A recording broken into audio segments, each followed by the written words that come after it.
కాలంలో భక్తుల జీవితాల నుండి మనం కొన్ని విషయాలు మనం ధ్యానం చేస్తూ వస్తున్నాం. కొంతమంది భక్తుల గురించి మనం చెప్పుకున్నాం.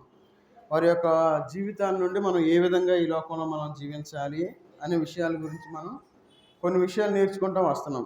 అయితే వారిలో మొట్టమొదటిగా ఎవరిని గురించి చూసాం మనం? ఎవరు? నా వైపు చూడాలి. పిల్లలు వాళ్ళు ఆడుకుంటారు, వాళ్ళని వదిలేసేయాలి. చిన్నపిల్లలు వాళ్ళ వైపు ఎవరు చూడొద్దు. వాళ్ళు అటు ఇటు తిరుగుతూ ఉంటారు. ఎందుకంటే దేవుడు కూడా వాళ్ళని డిస్టర్బ్ చేయొద్దు అన్నాడు. డిస్టర్బ్ చేస్తే వాళ్ళకి పెద్ద పనిష్మెంట్ చెప్పాడు దేవుడు. కాబట్టి మనం వాళ్ళ జోలికి వెళ్ళొద్దు. మనం సరే వాళ్ళతో కూడా మాట్లాడొద్దు, నా వైపు చూడాలి. మనం దేవుని యొక్క భక్తుల నుండి మనం కొన్ని విషయాలు నేర్చుకుంటూ వస్తూ ఉన్నాం కదా. అయితే మొట్టమొదటిగా మనం ఎవరి గురించి చూసాం? అబ్రహాము, ఇస్సాకు, యాకోబు గురించి చూసాం. తర్వాత ఎవరి గురించి చూసాం? తెలియగా అర్థమవుతుంది అన్నమాట. అంటే మీరు వెంటలేదు, గుర్తుపెట్టుకోవాలి. నోవాహు, దానియేలు చూసి చెప్పకూడదు. రాసుకున్న వాళ్ళు చూసి చెబుతున్నారా? అసలు చదువు వచ్చిన వాళ్ళు రాసుకోవట్లేదు. గుర్తుపెట్టుకోవాలి, మన జ్ఞాపకం ఉండాలి. సరే, అయితే ఈరోజు మనం మరి ఒక ముగ్గురు భక్తుల నుండి మనం కొన్ని విషయాలు నేర్చుకుందాం. వాళ్ళ జీవితాల నుండి వాళ్ళు ఎట్లా ఉన్నారు, వాళ్ళ బ్రతుకు ఎట్లా ఉంది, వాళ్ళ బ్రతుకులో నుండి మన బ్రతుకు ఎట్లా ఉండాలి, మన జీవితం ఎట్లా ఉండాలి అనే విషయాల గురించి మనం కొన్ని విషయాలు మనం నేర్చుకుందాం. ఆల్రెడీ అయిపోయింది. ఏది? నోవాహు, దానియేలు, యోబు గారి జీవితాలు అయిపోయినాయి. ఈరోజు మనం పేతురు, యాకోబు, తర్వాత యోహోను అనే ముగ్గురు భక్తులు ఉన్నారు. ఆ ముగ్గురు భక్తుల జీవితాల నుండి మనం నేర్చుకునే పాఠాలు ఏంటి, మనం ఎట్లా జీవిస్తూ ఉన్నాం అనే విషయాల గురించి మనం ధ్యానం చేద్దాం. చూడండి, లోకాసు వార్త 9వ అధ్యాయము. లోకాసు వార్త 9వ అధ్యాయము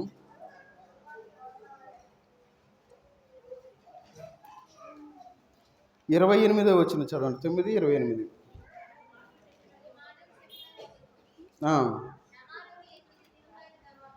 రమారమి 28 దినములైన తర్వాత ఆయన పేతురును, యోహోనును, యాకోబును వెంట పెట్టుకొని ప్రార్థన చేయుటకు ఒక కొండ ఎక్కాను. ప్రార్థన చేసుకుందాం. మహోన్నతుడైన దేవా, సర్వాధికారి అయిన దేవా, నీకు వందనాలు తండ్రి. ఇప్పటి వరకునైనా పాటల ద్వారానైనా మా యొక్క మాటల ద్వారా మిమ్మల్ని ఆరాధించి ఉన్నా తండ్రి. మీ యొక్క కుమారుని యొక్క బలలో మేము పాలుపంపులు పొందబోచుండగానైనా మమ్మల్ని మేము పరీక్షించుకున్నైనా యోగ్యులంగా యొక్క బలలో పాలుపంపులు పొందడానికి తగిన సహాయం దేశమని అడుగుతున్న తండ్రి. చదవబడిన వాక్య భాగాన్ని మీరు దీవించి ఆశ్రయించండి తండ్రి. ఆ యొక్క వాక్య భాగం ద్వారానైనా మాతో మీరు మాట్లాడమని యేసుక్రీస్తు వారి నామంలో ప్రార్థించి అడిగి పెట్టుకుంటున్నాం తండ్రి. ఆమెన్. మనం చదువుకున్న వాక్య భాగంలో లోకాసు వార్త 9వ అధ్యాయము 28వ వచనం మనం చదువుకుంటూ ఉన్నాం. ఈ అధ్యాయంలో మనకి ముగ్గురు కనబడతా ఉన్నారు. ఎవరు కనబడతా ఉన్నారు? పేతురు, యోహోను, యాకోబు. ఈ ముగ్గురిని యేసుక్రీస్తు వారు తీసుకొని ప్రార్థన చేయడానికి బయలుదేరారు. ఎవరిని? ఈ ముగ్గురినే తీసుకుంది యేసుక్రీస్తు వారు. 12 మంది శిష్యుల్లో ముగ్గురిని సెలెక్ట్ చేసుకున్నాడు ఆయన. ఎందుకు ఆ విధంగా సెలెక్ట్ చేసుకున్నారు, అసలు ఎందుకైనా అట్లా తీసుకెళ్లారనే విషయాల గురించి మనం చూద్దాం. అయితే యేసుక్రీస్తు వారు ముగ్గురిని ఎక్కడ తీసుకెళ్తా ఉన్నారు? ప్రార్థన చేయడానికి తీసుకెళ్తా ఉన్నారు. చూడండి, ఇప్పుడు తీసుకెళ్ళినప్పుడు వాళ్ళు దేవుని యొక్క మహిమను చూడగలిగారు. ఇక్కడ మనం చదువుకున్న వాక్య భాగంలో అక్కడ చూడండి, 30వ వచనం చదవండి. 29, 30.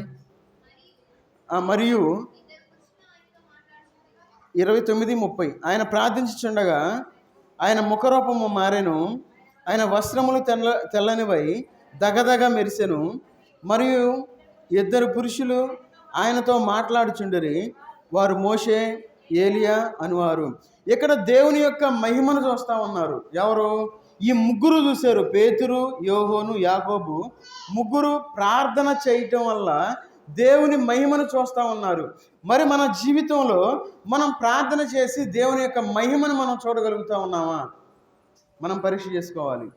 మనం ఎంతగానో ప్రార్థన చేస్తాం, ఎంతోసేపు మనం ప్రార్థన చేసేవారుగా ఉంటాం, ఎన్నో గంటలు మనం ప్రార్థన చేసేవారుగా ఉంటాం, ఎన్నో దినాల నుండి, ఎన్నో సంవత్సరాల నుండి మనం ప్రార్థించేవారుగా ఉన్నాం. అయితే దేవుని మహిమను మనం చూడగలుగుతూ ఉన్నామా? దేవునితో పాటు యేసుక్రీస్తు వారితో పాటు వెళ్ళిన ఈ ముగ్గురు దేవుని యొక్క మహిమను చూడగలుగుతూ ఉన్నారని మనం ఇక్కడ చూస్తూ ఉన్నాం. ఈ మహిమను చూసినట్లు మనం చూస్తూ ఉన్నాం. తర్వాత చూడండి, మార్కు సువార్త 14వ అధ్యాయము. మార్కు సువార్త 14వ అధ్యాయము 32, 33, 34, 35 వచనాలు చదవండి. 32. వారు గెస్సెమనే అనబడిన చోటునకు వచ్చినప్పుడు నేను ప్రార్థన చేసి వచ్చే వరకు మీరు ఇక్కడ కూర్చుండుడని తన శిష్యులతో చెప్పి పేతురును, యాకోబును, యోహోనును వెంటబట్టుకొని పోయి మిగుల విభ్రాంతి నొందుటకును చింతాక్రాంతుడగుటకును ఆరంభించెను. చాలు, మళ్ళీ తర్వాత మనం కంటిన్యూ చేద్దాం. ఇక్కడ మనం చదువుకున్న వాక్య భాగంలో ఇంతకుముందు దేవుని యొక్క ప్రార్థన చేయటం వల్ల దేవుని యొక్క మహిమను చూస్తూ ఉన్నాం. ప్రార్థన, మహిమ. ఇక్కడ ప్రార్థన, వేదన కనబడతా ఉంది. ఈ వేదన వచ్చినప్పుడు యేసుక్రీస్తు వారు ఈ ముగ్గురిని తీసుకెళ్తా ఉన్నారు. ఎవరిని? పేతురుని, యాకోబుని, యోహోనుని తీసుకెళ్తా ఉన్నారు. మహిమ కలిగినప్పుడు తీసుకెళ్లారు, బాధలో ఉన్నప్పుడు తీసుకెళ్లారు. అయితే యేసుక్రీస్తు వారు వాళ్ళని అక్కడ ఉండమని చెప్పి ఆయన ప్రార్థన చేసుకోవడానికి బయటికి వెళ్ళి కొంచెం దూరంగా వెళ్ళిపోయారు. ఆ తర్వాత 34, అప్పుడు ఆయన నా ప్రాణము మరణముగునంతగా దుఃఖములో మునిగి ఉన్నది, మీరిక్కడ ఉండి మెలకువగా ఉండడని వారితో చెప్పి కొంత దూరం సాగిపోయి నేల మీద పడి సాధ్యమైతే ఆ గడియ తన యొద్ద నుండి తొలగిపోవాలని ప్రార్థించుచుండెను. చూడండి, దేవుడు వేదనతో ప్రార్థన చేస్తూ ఉన్నాడు, దేవుడు బాధతో ప్రార్థన చేస్తూ ఉన్నాడు. దేవుడు యేసుక్రీస్తు వారు నేల మీద ఒకవేళ నిదానంగా పడితే సాష్టాంగ పడి అని రాసేవాళ్ళు, కానీ సాష్టాంగ పడి అనే మాట రాయాలి. అక్కడ గమనించండి, ఇక్కడ ఏమని రాశారు చాలా క్లియర్గా, ఆయన నేల మీద పడి. చూడండి ఎంత బాధతో ఉన్నాడు. అక్కడ యేసుక్రీస్తు వారు పడిపోయి దేవునికి ప్రార్థన చేస్తూ ఉన్నారు. మరి మనం ఎప్పుడైనా ఒక బాధ, వేదన, కష్టం వచ్చినప్పుడు మనం పడిపోతాం మనకు తెలియకుండా. మనకు ఆ బాధలో ఉన్నప్పుడు చాలామంది ఒకవేళ ఏదన్నా మన యొక్క రక్త సంబంధికులు, బాగా కావలసిన వాళ్ళు ఎవరన్నా మరణించారు అనుకోండి, ఆ వార్త తెలిసిన వెంటనే ఏమవుతారంటే పడిపోతారు. ఎందుకు పడిపోతారు? ఆ బాధ, వేదన భరించలేక కింద పడిపోతారు. కింద పడిపోయి ఎంతో బాధపడేవారుగా ఉంటారు. అయితే యేసుక్రీస్తు వారి జీవితంలో అంత బాధ వచ్చింది, యేసుక్రీస్తు వారికి వేదన వచ్చింది. అయితే యేసుక్రీస్తు వారు కూడా అదే విధంగా పడిపోయి ప్రార్థన చేస్తూ ఉన్నాడు, వేదనలో మనకు ప్రార్థన చేస్తూ ఉన్నాడు. అయితే ఈ వేదన కలిగినప్పుడు యేసుక్రీస్తు వారు ఏం చేశారు? ఈ ముగ్గురిని తీసుకొని వెళ్తా ఉన్నాడు. ఇంకా చూడండి, ఇక్కడ మార్కు సువార్త 5వ అధ్యాయము 36వ వచనం చదవండి. 5:36.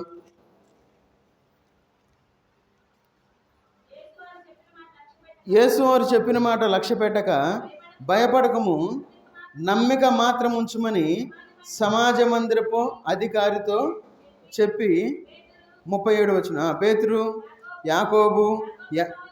యాకోబు సహోదరుడగు యోహోను అను వారిని తప్ప మరి ఎవరినైనాను తన వెంబడి రానియక 40వ వచనం. అందుకు వారు ఆయనను అపహసించిరి. అయితే ఆయన వారిని అందరినీ బయటికి పంపివేసి ఆ చిన్నదాని తల్లిదండ్రులను తనతో ఉన్నవారిని వెంటబెట్టుకొని ఆ చిన్నది పరుండి ఉన్న గదిలోనికి వెళ్ళి. చాలు, ఇక్కడ మనకి 3వ సందర్భం ఒకటి కనబడతా ఉంది. ఈ సందర్భంలో యాయీరు కుమార్తె చనిపోయింది. చనిపోయే వాళ్ళని లేపుతా ఉంటే ఎవరన్నా వచ్చారనుకోండి, ఇప్పుడు ఉదాహరణకి ఒక శవాన్ని అక్కడ పెట్టి ఎవరన్నా వచ్చి నేను లేపుతాను శవాన్ని అంటే మనం ఏం చేస్తాం? నిజానికి మనకు తెలియదు. ఒకవేళ లేపే శక్తి కలిగిన వాళ్ళు అయి ఉంటే, మనకు ఆ విషయం తెలియకపోతే సహజంగా మనం ఏమంటామంటే అపసేస్తాం. వచ్చాడు, చచ్చిపోయి 3 గంటలు అవుతుంది, చనిపోయి గుండు కొట్టుకోవట్లేదు, పలసలేదు, ఊపిరి లేదు, నువ్వు ఎట్లా బ్రతికేస్తావని చెప్పి ఖచ్చితంగా మనం కూడా అడుగుతాం. ఇదే సన్నివేశం అక్కడ జరుగుతూ ఉంది. యాయీరు కుమార్తె చనిపోయినప్పుడు యేసుక్రీస్తు వారు ముగ్గురిని వెంట పెట్టుకుని వెళ్ళారు. దేవుని యొక్క ఆ యొక్క శక్తిని వాళ్ళు చూడగలుగుతూ ఉన్నారు. మొదట దేవుని యొక్క మహిమను వాళ్ళు చూశారు, దేవుని యొక్క వేదన చూసిన వారుగా ఉన్నారు, దేవుని యొక్క శక్తిని వాళ్ళు చూసినట్లుగా ఉన్నారు. ఎందుకంటే చనిపోయిన ఆ కుమార్తెని లేపినట్లు మనం ఇక్కడ చూస్తూ ఉన్నాం. చూడండి, కాబట్టి మనం ఏం చేయాలంటే దేవుడి ముగ్గురిని సెలెక్ట్ చేశాడు. తర్వాత చూడండి, గలతీ పత్రిక 2వ అధ్యాయము అక్కడ కూడా ఒక మాట చూద్దాం. గలతీ రాసిన పత్రిక 2వ అధ్యాయము 9వ వచనం చదవండి. అనగా అపోస్తలులగుటకు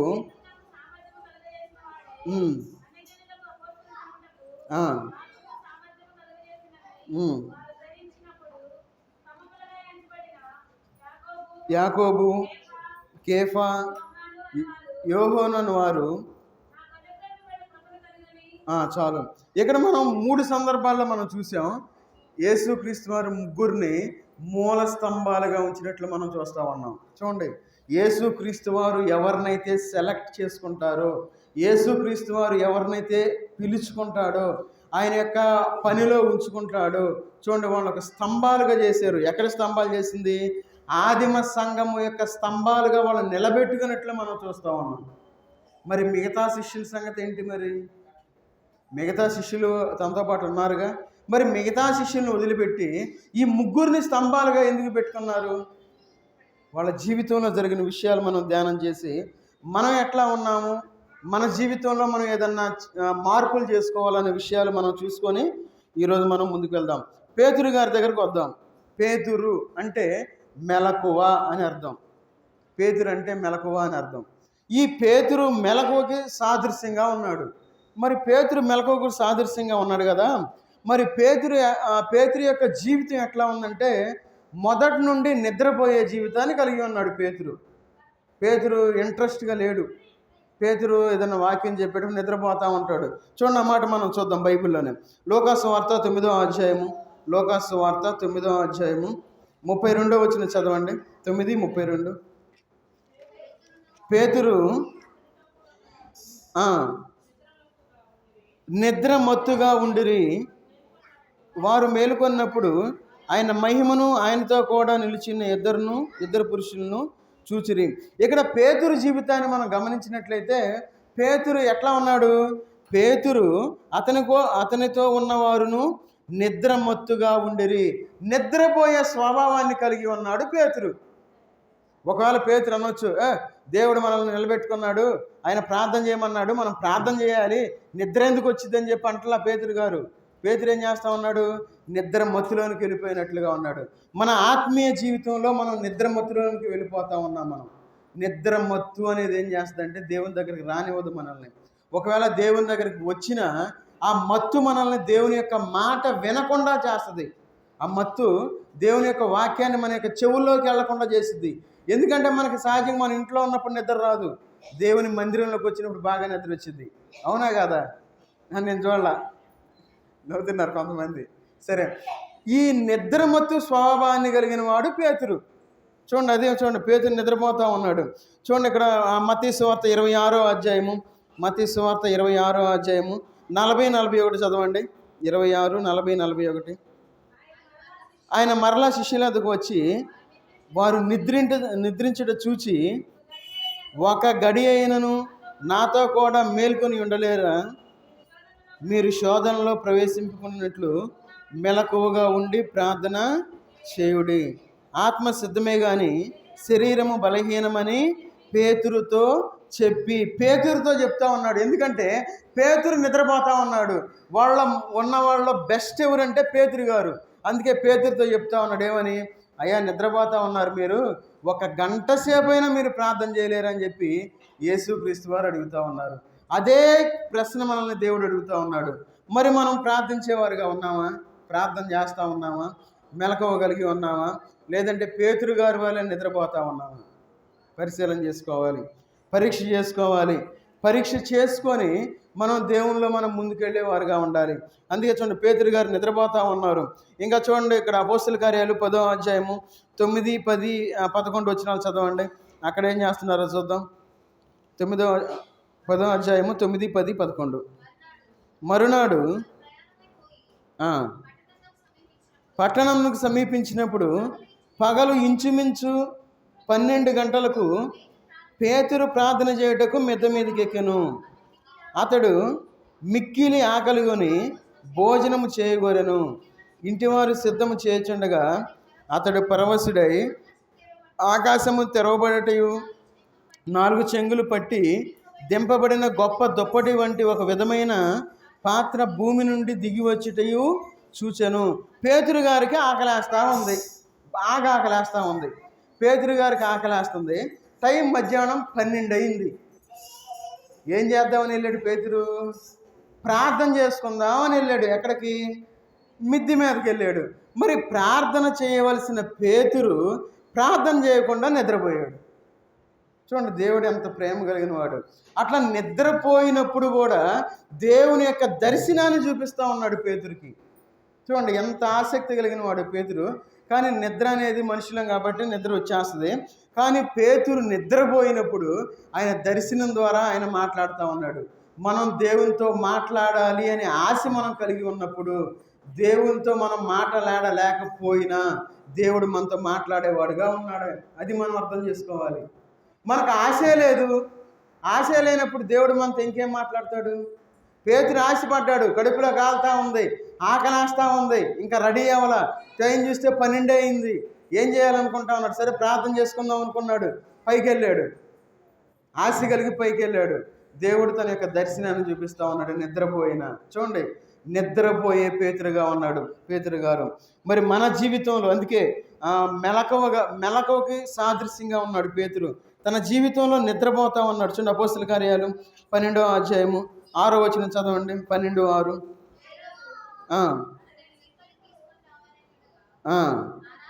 ఆ రాత్రి పేతురు 2 సంకెళ్లతో బంధింపబడి ఇద్దరు రాణు వారి మధ్యన నిద్రించుచుండెను. మరియు కావలి వారి తలుపు ఎదుట చెరసాల కాచుకొని చుండరి. చూడండి, ఇక్కడ పేతురు గారు చెరసాలలో పెట్టారు, సంఖ్యలు వేశారు. ఏం చేయాలి పేతురు గారు? ప్రార్థన చేయాలి.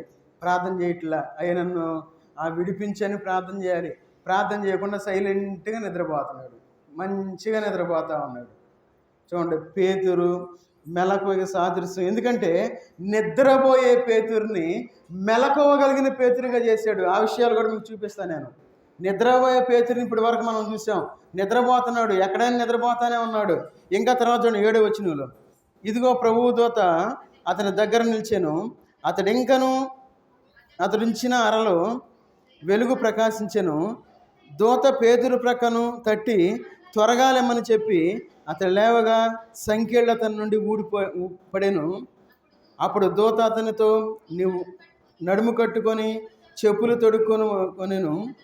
అతడు అలాగూ చేసిన తర్వాత దూత, నీ వస్త్రము పైన వేసుకొని నా వెంబడి రమ్మని అతనితో చెప్పాను. అతడు వెలుపలికి వచ్చి దూత వెంబడి వెళ్ళి దూత వలన జరిగినది నిజముగా జరిగినని గ్రహింపక తనకు దర్శనము కలుగునని తలంచెను. చూడండి, ఇంకా నిద్రలోనే ఉన్నాడు. దూత వచ్చింది, తీసుకుని వెళ్తా ఉంది, సంఖ్యలు ఊడిపోయినాయి, అక్కడ ద్వారాలు తెరుచుకుంటా ఉంది, బయటికి వెళ్ళిపోయాడు. ఇంకా అనుకుంటా ఉన్నాడు, ఇవన్నీ ఏం జరుగుతాయిలే, నేను కలగంటా ఉన్నాను, దర్శనంలోనే ఉన్నాను అని చెప్పి అనుకుంటా ఉన్నాడు పేతురు గారు. చూడండి, దేవుడు ఎంత గొప్పవాడు ఆయన. మరి మనం ప్రార్థన చేస్తే మన ప్రతి సంఖ్యలను తీసివేసే దేవుడుగా ఉన్నాడు ఆయన. మరి మనం ప్రార్థన చేయట్లే. పేరుకే మనం క్రైస్తవులం, పేరుకే మనం విశ్వాసులం, పేరుకే మనం దేవుణ్ణి ఆరాధించేవారుగా ఉన్నాం, పేరుకే మనం బలలో చేతులు వేసేవారుగా ఉన్నాం, ఆయన శక్తిని మనం గ్రహించలేని వారుగా ఉన్నాం. ఇంకా నిద్రమత్తులుగానే ఈ లోకంలో జీవిస్తూ ఉన్నాం. నిద్రలోనే మనం నడుస్తూ ఉన్నాం. నిద్రలోనే దేవుని సన్నిధికి వచ్చేవారుగా ఉన్నాం. ఎప్పుడైతే మెలకువగలిగిన క్రైస్తవులుగా ఉంటామో దేవుని యొక్క శక్తిని మనం గ్రహించేవారుగా ఉంటాం. చూడండి, ఇంకా పేతురు ఏమనుకుంటా ఉన్నాడు? నేను దర్శనంలోనే ఉన్నాను అని చెప్పి అనుకుంటా ఉన్నాడు. తీరా బయటకు వచ్చిన తర్వాత అప్పుడు పేతురు గారికి అర్థమైంది, నేను బయటకు వచ్చానా అనుకున్నాడు. మన యొక్క ప్రతి పరిస్థితిలో దేవుడు మనల్ని బయటికి తీసుకొచ్చే దేవుడుగా ఉన్నాడు. ప్రతి కష్టంలో నుండి, ప్రతి బాధ నుండి, ప్రతి వేదన నుండి, ప్రతి అనారోగ్యం నుండి, ప్రతి మాటల నుండి, ప్రతి దోషం ఏదైనా సరే దేవుడు మనల్ని తీసుకొచ్చేవాడుగా ఉన్నాడు. అయితే మనం ఏం చేస్తున్నామంటే ప్రార్థన చేయని వారుగా ఈ లోకంలో జీవిస్తూ ఉన్నాం. మరి రాత్రి మనకి ప్రార్థన జరిగింది, విజ్ఞాపన కోరిక. మనం రాలేకపోయాం. ఎందుకు? దేవుని శక్తిని మనం చూడాలి. నిద్రమత్తులుగానే ఉన్నాం. పేతురులానే మనం ఈ లోకంలో జీవిస్తూ ఉన్నాం. నాకేంది నేను పేతురుని అని చెప్పుకుంటున్నాం, నాకేంది నేను విశ్వాసిని అని చెప్పుకుంటున్నాం, నాకేంది నేను బాప్తిసం తీసుకున్నాను, నాకు 40 సంవత్సరాల ఎక్స్పీరియన్స్ ఉందని చెప్పుకుంటా ఉన్నాం. కానీ చేయాల్సిన పని మనం చేయకుండా ఈ లోకంలో మనం జీవిస్తూ ఉన్నాం. చూడండి, పేతురు జీవితం ఆ విధంగా జీవిస్తూ ఉంది. అందుకే పేతురు యొక్క జీవితాన్ని దేవుడు మార్చేసినట్లు మనం ఇక్కడ చూడగలం. చూడండి, మొదటి పేతురు పత్రిక 4వ అధ్యాయము తన యొక్క పత్రికలో మనకు చూపిస్తూ ఉన్నాడు. మొదటి పేతురు పత్రిక 4వ అధ్యాయము 7వ వచనం చదవండి. అయితే అన్నిటి అంతము సమీపమై ఉన్నది, కాగా స్వస్థ బుద్ధి గలవారై ప్రార్థన చేయుటకు మెలకువగా ఉండుడి. చాలు. ఇక్కడ చూడండి, స్వస్థ బుద్ధి, మెలకువ, ప్రార్థన.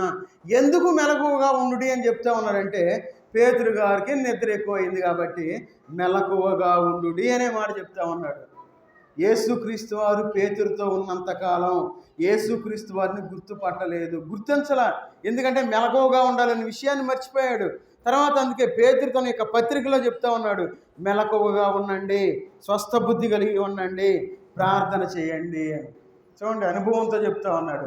మరి మన జీవితంలో మరి మెలకువ కలిగిన వారుగా ఈ లోకంలో మనం జీవిస్తూ ఉన్నామా? మెలకువ లేని వారుగానే జీవిస్తూ ఉన్నాం. మెలకువ లేని వారుగా జీవిస్తూ ఉన్నాం కాబట్టి దేవుడు మనకి ఎన్ని అద్భుత కార్యాలు చేసినా, ఎన్ని ఆశ్చర్య కార్యాలు చేసినా వాటిని మనం గుర్తించలేని స్థితిలో మనం జీవిస్తూ ఉన్నాం. దేవుడు మనకు అద్భుత కార్యం చేస్తూ ఉన్నాడు, దాన్ని మనం గుర్తించలేక మనం ఏం చేస్తూ ఉన్నాం? పేతురు గారి వలె నిద్రావస్థలో ఉన్నాం. మెలకువ తెచ్చుకోవాలి. అందుకే పేతురు గారు చెప్తా ఉన్నారు, మెలకువ తెచ్చుకోవడం అని చెప్తా ఉన్నాడు. చూడండి, 5వ అధ్యాయం 8వ వచనం చదవండి. మొదటి పేతురు మెలకువగా ఉండుడి, మీ విరోధి అయిన అపవాది గర్జించు సింహము వలె ఎవరిని మృంగుదనని వెతుకుచు తిరుగుచున్నాడు. చూడండి, ఇక్కడ కూడా మెలకువ కలిగి ఉండుడి అని చెప్తా ఉన్నాడు. నిబ్బరమైన బుద్ధి గలవారై, మీరు బుద్ధి లేని వాళ్ళ వలె ఉండొద్దు, మీరు నిద్రపోతా ఉండవద్దు. బుద్ధి లేని వాళ్ళు నిద్రపోతారు, నిద్ర మత్తు కలిగి మీరు ఉండొద్దు, మెలకువ కలిగి మీరు ప్రార్థన చేయండి అని చెప్పి దేవుని యొక్క వాక్య భాగం సెలవిస్తూ ఉంది. మరి మన జీవితంలో మనం ఎట్లా ఉన్నాం? ఇంకా నిద్రావస్థలోనే మనం జీవిస్తూ ఉన్నాం. మనం ఉదయాన్నే లేచి మనం ప్రార్థన చేయాలి. ఎంతమంది తల్లులు ప్రార్థించేవారుగా ఉన్నారు? మనం ప్రార్థన చేయటం లేదు కాబట్టి ఇక్కడ పురుషులు తగ్గిపోయారు. ఓపెన్ సీక్రెట్ అది. మనం ప్రార్థన చేయట్లా. 6ంటికో లేదంటే 5:30కో లేకపోవటం, మన పనులు మనం చేసుకోవటమే. నీళ్ళు వచ్చే టైంకి లేకపోవటం, నీళ్లు పట్టుకోవటం, మన పనులు మనం చేసుకోవటం. ఏది మన కుటుంబాన్ని గురించి మనం ఏడ్చి మనం దేవుని సన్నిధిలో మెలకువగలిగి ప్రార్థన చేసేవారుగా మనం ఉంటా ఉన్నామా? నేలం గురించి 2 రోజులు నీళ్ళు రాలేదనుకోండి, ఎంత ఆలోచిస్తామో, ఎక్కడ తెచ్చుకోవాలి, ఎడిపోవాలి, ఏడొస్తున్నాయి. మరి ఆత్మీయంగా మనం దేవుని యొక్క వాక్యాన్ని, దేవుని యొక్క ప్రార్థన, మన కుటుంబ రక్షణ ఏ విధంగా తెచ్చుకోవాలి, వాళ్ళు ఏ విధంగా దేవుని సన్నిధికి తీసుకురావాలి ఎప్పుడైనా మనం ఆలోచించాం. ఈ యొక్క బాహ్యపరమైన విషయాల గురించి ఎంతగానో ఆలోచిస్తూ మనం సమయాన్ని వ్యర్థం చేసుకునేవారుగా ఉన్నాం. చూడండి, అందుకే పేతురు గారు చెప్తా ఉన్నారు, మెలకువ కలిగి ఉండండి, ప్రార్థన చేయండి, బుద్ధి గలవారై ఉండండి. చూడండి ఎంత చక్కగా చెప్తా ఉన్నారు. మన జీవితంలో అలాంటి జీవితాన్ని మనం కలిగి ఉండాలి. అందుకే చూడండి, 2వ పేతురు పత్రిక 3వ అధ్యాయము 10వ వచనం చదవండి. 3:10. అయితే ప్రభువు దినము దొంగ వచ్చినట్లు వచ్చును, ఆ దినమున ఆకాశములు మహాధ్వనితో గతించిపోవును, పంచభూతములు భూమియు దాని మీద ఉన్న కృత్యములను కాలిపోవును. 14వ వచనం. ప్రియులారా, వీటి కొరకు మీరు కనిపెట్టువారు కనుక శాంతము గలవారై ఆయన దృష్టికి నిష్కలంకులుగాను నిందారహితులుగాను కనబడినట్లు జాగ్రత్త పడుడి. చూడండి, అక్కడ వీటి కొరకు మీరు కనిపెట్టువారు. వేటి కొరకు మనం కనిపెట్టేవారుగా ఉండాలి? దేవుని రాకడ కొరకు మనం కనిపెట్టేవారుగా ఉండాలి. చూడండి, నిద్రపోయిన పేతురు గారు, నిద్రావస్థలో ఉన్న పేతురు గారు దేవుని గురించి కనిపెట్టండి అని చెప్పి మనకి సలహా ఇస్తూ ఉన్నారు. ఎందుకంటే ఆయన అనుభవంతో మనకు చెప్తా ఉన్నారు.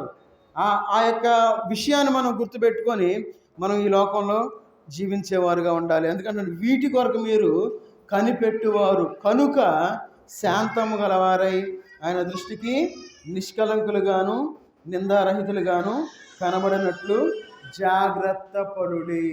మన ఆత్మీయ జీవితాన్ని చెడగొట్టడానికి ఎంతోమంది ప్రయత్నం చేస్తారు. ఏమీ లేదు, మన నోటి నుండి కాని మాట రప్పించడానికి ప్రయత్నం చేస్తారు. ఆ సందర్భం, ఆ సంఘటనలో మన ప్రమేయం ఏమీ ఉండదు. అనుకుంటాం మనం, ఇదేందా ఎట్లా జరుగుతుంది, నేను అతను ప్రేమించేవాడినే, ప్రేమించేదాన్నే, ఈ విధంగా నా మీదకి వస్తూ ఉన్నారని చెప్పి మనం అనుకుంటూ ఉంటాం. అయితే మన జీవితంలో మనం శాంతం కలిగిన వారుగా ఉండాలి, నిష్కలంకులంగా ఉండాలి, నిందారహితులుగా ఉండాలి. మనం ఎగిరెగిరి పడకూడదు, ఆరాట పడకూడదు, పోరాటం పడేవారుగా ఈ లోకంలో మనం జీవించకూడదు. కాబట్టి మెలకువ కలిగి ఉండాలని చెప్పి పేతురు గారు తన యొక్క పత్రికలో మనకి సెలవిస్తాం. మెలకువ అంటే ఏంటి చెప్పండి? మెలకువ అంటా ఉన్నాడు కదా, మెలకువ అంటే ఏంటి? మెలకువ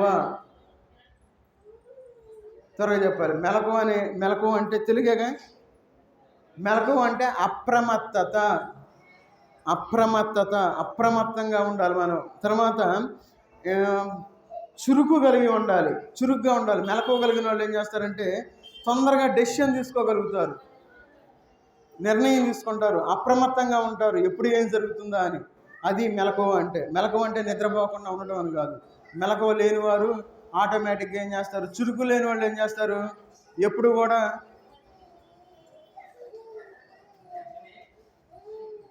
చురుకు కలిగి మనం ఈ లోకంలో జీవించేవారుగా ఉండాలి. అది పేతురు గారి యొక్క జీవితంలో నుండి దేవుడు మనకి నేర్పించాలి అని ఒక పాఠాన్ని దేవుడు మనకు చెప్తా ఉన్నాడు.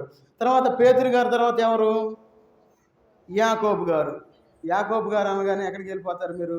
పాత నిబంధనకి వెళ్ళకూడదు, మన కొత్త నిబంధనలో ఉన్న యాకోబు గారు. ఈ యాకోబు అంటే ఉత్సాహానికి గుర్తుగా చెప్తా ఉన్నారు. ఉత్సాహం కలిగి ఉండాలి. దేవుని సన్నిధిలో మనం గడపడానికి ఉసూరు మంట మనం రాకూడదు. కొన్నిసార్లు వచ్చేటప్పుడు మనల్ని చూసిన వాళ్ళు ఎట్లా ఉండాలంటే వాళ్ళు కూడా ఆకర్షించబడాలి. ఇప్పుడు ఒక అయస్కాంతాన్ని ఒక పిన్నీస్కి పెట్టి పిన్నిస్ని తీసుకొని మళ్ళీ పక్కన ఇంకో పిన్నిస్ తగిలిచ్చామనుకోండి, ఏం జరిగిద్ది?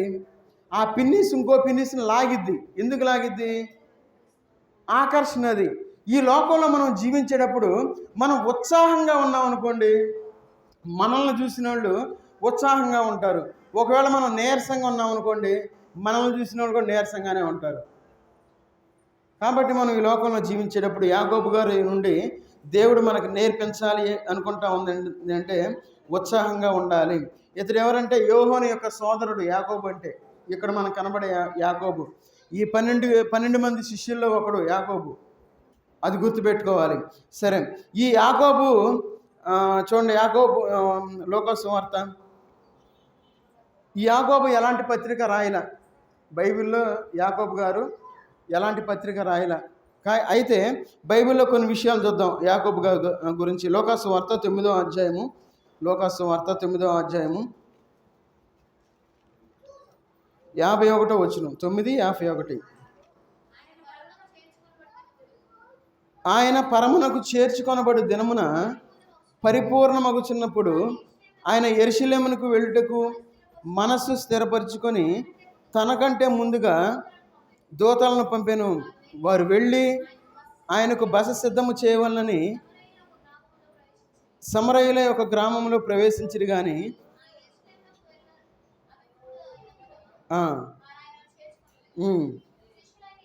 శిష్యులైన యాకోబును యోహోను అది చూసి, ప్రభువా, ఆకాశం నుండి అగ్ని దిగి వీరిని నాశనము నాజ్ఞాపించుట నీకిష్టమా అని అడుగగా ఆయన వారి తట్టు తిరిగి వారిని గద్దించెను. చాలు.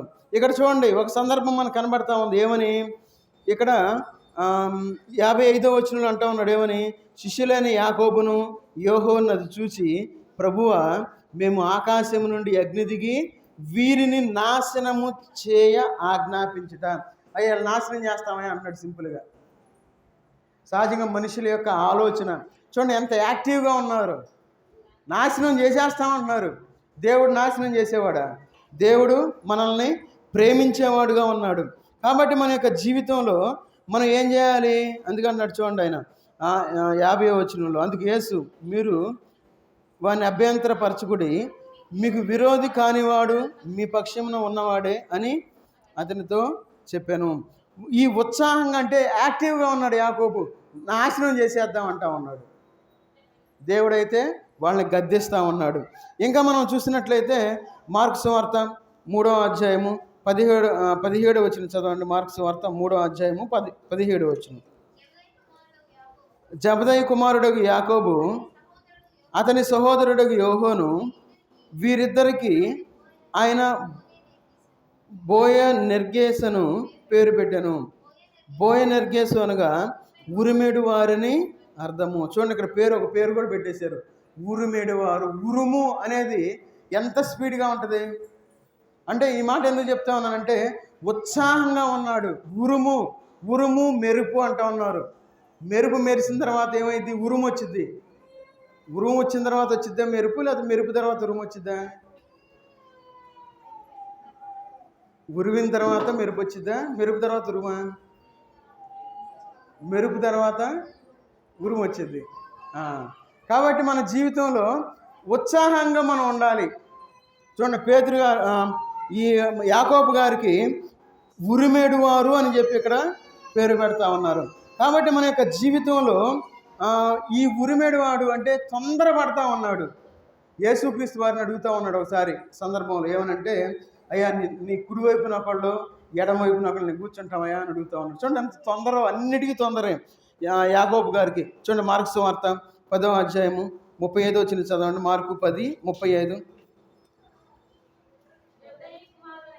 జబదయి కుమారులైన యాకోబును యోహోనును ఆయన ఎద్దకు వచ్చి, బోధకుడా, మేము అడుగునదెల్లా నీవు మాకు చేయగోరుచున్నావని చెప్పగా ఆయన వారిని అడిగాను. వారు నీ మహిమయందు నీ కుడివైపున ఒకడును నీ ఎడమ వైపున ఒకడును కూర్చుండినట్లు మాకు దయచేయమని చెప్పిరి. చూడండి, అక్కడ అసలు ఆలోచన ఎట్లా వచ్చిందో చూడండి. అయ్యా మీ మహిమలో ఉన్నప్పుడు నీ కుడివైపున ఒకళ్ళు కూర్చుంటాం, ఎడమ వైపున ఒకళ్ళు కూర్చుంటాం. ఎప్పుడైనా మన జీవితంలో ఆ విధంగా మనం అడిగామా దేవుణ్ణి? అయ్యా నీ సింహాసనం దగ్గర, అయ్యా నీకు దగ్గరలో కూర్చోబెట్టుకుంటావా నన్ను? ఎప్పుడైనా మనం అసలు ఆలోచన మనకు వచ్చిందా? రాదు. ఉదాహరణకి ఏదన్నా మనకి ఏదైనా స్కీములు వచ్చినాయి అనుకోండి, 10ంటికి వెళ్ళాలి. 10ంటికి వెళ్ళాలంటే 9ంటికి వెళ్ళి కూర్చుంటాం. ఎక్కడ కూర్చుంటాం? ఫస్ట్లో కూర్చుంటాం. మనం మొదట మన అప్లికేషన్ ఇవ్వాలని. ఎందుకు కూర్చోవాలి? ఫస్ట్ మనం ఉండాలి అని. మరి దేవుని యొక్క సన్నిధిలో కానీ, లేదంటే దేవుని విషయంలో మరి ఆ తొందర మనం ఎందుకు లేని వారుగా ఉన్నాం? ఆ స్పీడ్, ఆ ఉత్సాహం లేని వారికి ఎందుకు ఉన్నాం? చూడండి, ఇక్కడ యాకోబు గారు తన యొక్క జీవితంలో దేవుణ్ణి అడుగుతూ ఉన్నాడు. ముందుగా అడుగుతూ ఉన్నాడు, ఏమని? బోధకుడా, మేము అడుగునదెల్లా నీవు మాకు దయచేయ గోరుచున్నావని చెప్పగా ముందుగానే అంటున్నాడు, అయ్యా మేము అడిగేది ఇచ్చేస్తావా అని ఆయన కుడి పక్కన ఒకళ్ళు ఎడం పక్కన ఒకళ్ళు ఖాళీ అని అడుగుతూ ఉన్నారు. తర్వాత చదవండి. యేసు, మీరేమి అడుగుచున్నారు? మీకు తెలియదు. నేను త్రాగుచున్న గిన్నెలోనిది త్రాగుటైనను, నేను పొందుచున్న బాప్తిస్మం పొందుటైనను మీ చేతగున అని వారు నాకు అడగగా 40 వచనం. నా కుడివైపునను ఎడమవైపునను కూర్చుండనిచ్చుట నా వశంలో లేదు. అది ఎవరికి సిద్ధపరచబడినో వారికే దొరుకునని వారితో చెప్పాను. చూడండి, యేసుక్రీస్తు వారి పక్కన మనం కూర్చోవడానికి మనం ప్రయత్నం చేయాలి. ఆ విధంగా మనం కూర్చోవాలి అంటే దేవుని సన్నిధిలో మనం గడిపేవారుగా ఉండాలి. దేవుని సన్నిధిలో ఉండి వాక్యానుసారంగా జీవించేవారుగా ఉండాలి. ఇవన్నీ చేస్తే దేవుడు మనల్ని ఇష్టపడితే అప్పుడు దేవుడు యేసుక్రీస్తు వారి పక్కన కూర్చోబెడతాడు. అసలు మనకు అంత ఆలోచన కూడా రాలా. అయ్యా నీ పక్కన నేను ఉంటాను, నీ పక్కన నన్ను కూర్చోబెట్టుకో అని ఎప్పుడు మనం దేవుడిని అడగల. మన యొక్క ఆత్మీయ జీవితంలో ఎప్పుడు మనం ఆ విధంగా ప్రార్థన చేయలే. ఎప్పుడు మనం దేవుణ్ణి ఏమడుగుతామంటే, అయ్యా మాకు మంచి మా బిడ్డలు బాగా చదవాలి, లేదంటే మంచి ఉద్యోగాలు రావాలి, మంచి భార్య రావాలి, మంచి భర్త రావాలి, మంచి కారు కొనుక్కోవాలి, ఇవన్నీ అడుగుతాం. తప్పు కాదు, అడగొచ్చు. కానీ వాటికంటే ముఖ్యంగా మనం దేవుని పక్కన మన స్థానం కావాలి, దేవుని పక్కన ఉండే భాగ్యం మనకు కావాలి అని చెప్పి దేవుణ్ణి మనం అడిగేవారుగా ఉండాలి. మరి మనం అట్లా అడుగుతున్నామా లేదా మనం పరిశీలన చేసుకుందాం. మరి మన జీవితాల్లో మనం లోకం వైపు చూసేవారుగానే ఉన్నాం. ఈ లోకం ఎలాంటిదంటే ఒక నీటి బుడగ లాంటి జీవితాన్ని మనం జీవిస్తూ ఉన్నాం. నీటి బుడగే మనందరం సజీవులుగా ఉన్నాం.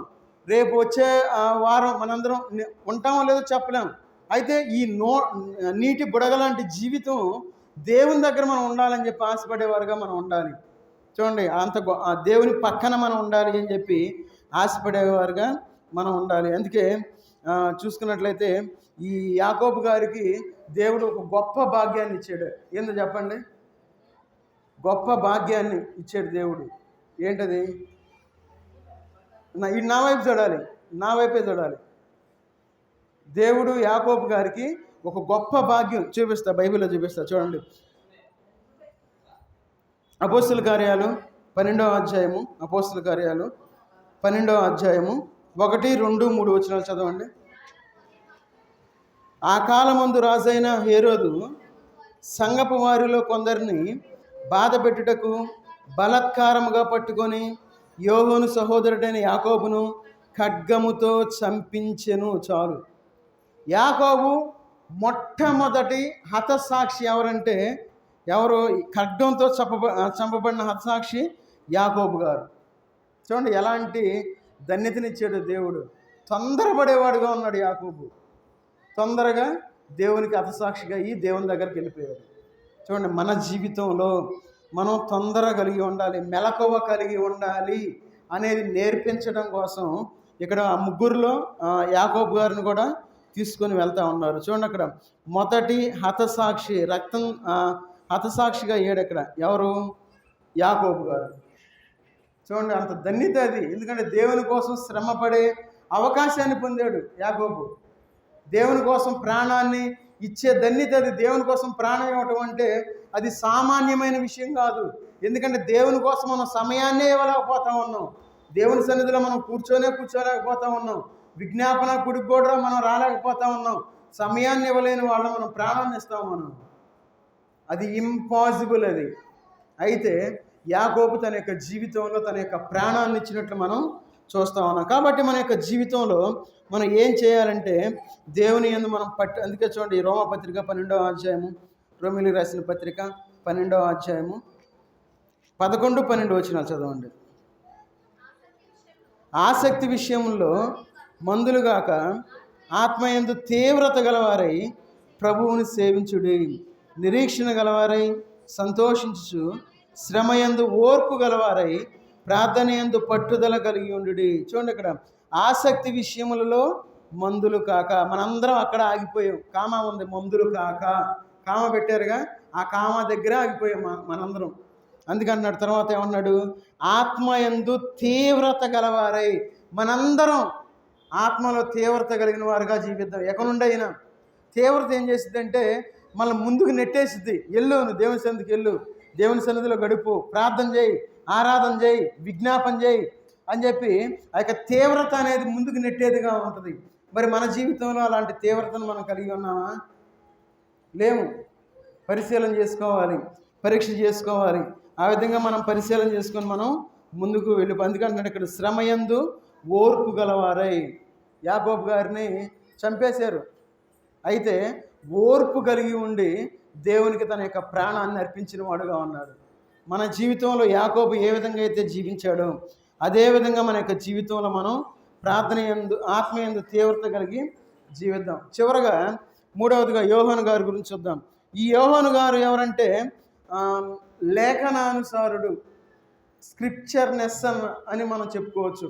లేఖనానుసారుడు అంటే వాక్యానుసారంగా జీవించేవాడు యోహాను.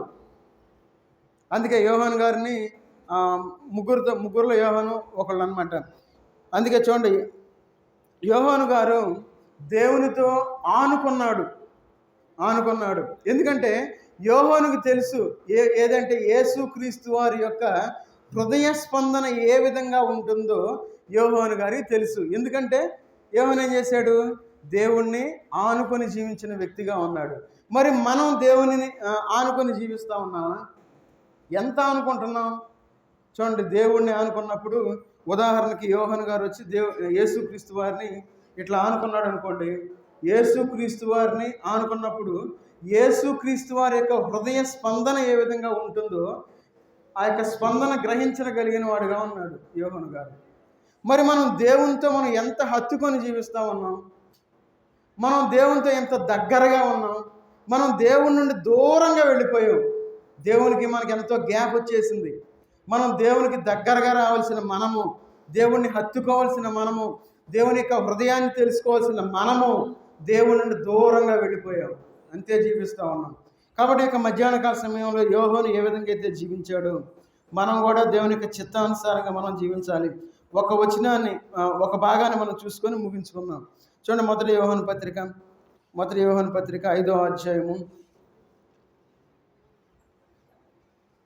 14, 15, 16, 17 వచనాలు చదవండి. ఆయనను బట్టి మనకు కలిగిన ధైర్యం ఏదనగా ఆయన చిత్తానుసారముగా మనమేది అడుగునను ఆయన మన మనవి ఆలకించున్నదే.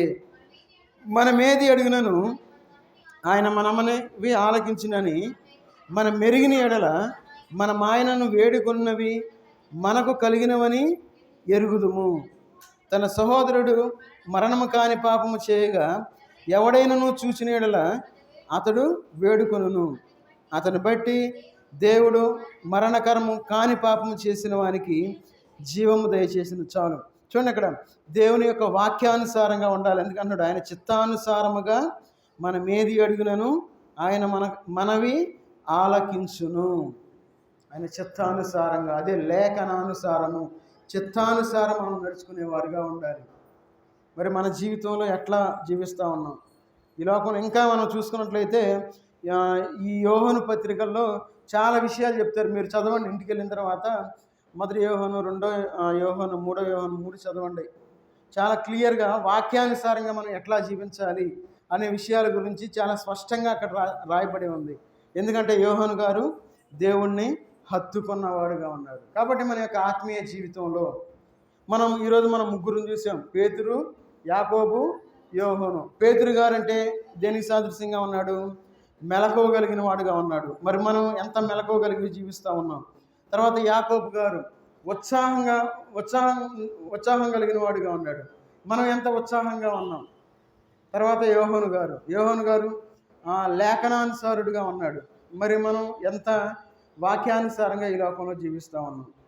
జాగ్రత్తగా మనం పరిశీలించుకొని మనం దేవుని యొక్క బల్ల మనం చేతులు వేద్దాం. కాబట్టి మనందరం కళ్ళు మూసుకొని మనం పరిశీలించుకొని బల్ల పాల్పొంపులు ప్రయత్నం చేద్దాం. ఎవరైతే బాప్తిస్మం తీసుకుని ఉన్నారో ప్రతి ఒక్కరూ దేవుని యొక్క బల్లలో చేతులు వేయాలి. అది దేవుణ్ణి మనం ఆరాధించినట్లు. ప్రతి ఒక్కరూ ఒకవేళ వేయలేకపోతే ఆయన అడిగి క్షమాపణ పొంది ఈ రోజే మనం ఆ యొక్క బల్లలో చేతులు వేద్దాం. మహోన్నతుడైన దేవా, సర్వాధికారి అయిన దేవా, నీకు వందనాలు తండ్రి. ఈ మధ్యాహ్నకాల సమయంలోనైనా మీ పాసందులో చేరి మీ యొక్క బల్ల మేము పాలుపొంపులు పొందడానికి మీరు ఇచ్చిన కృపను బట్టి వందనాలు చెల్లించుకుంటూ ఉన్నాం తండ్రి. అవును తండ్రి, మా యొక్క జీవితాల్లోనైనా మేము ఏ విధంగా మెలకువగలిగినైనా ప్రార్థించాలోనైనా, ఏ విధంగా వాక్యానుసారంగా ఈ లోకంలో నడుచుకోవాలనైనా, ఏ విధంగానైనా మీ యొక్క సన్నిధి అంటే ఉత్సాహం కలిగిన వారుగా జీవించాలనైనా ముగ్గురు భక్తుల నుండి మాకు నేర్పించిన విధానాన్ని బట్టి మీకు వందనాలు చెల్లించుకుంటూ ఉన్నా తండ్రి.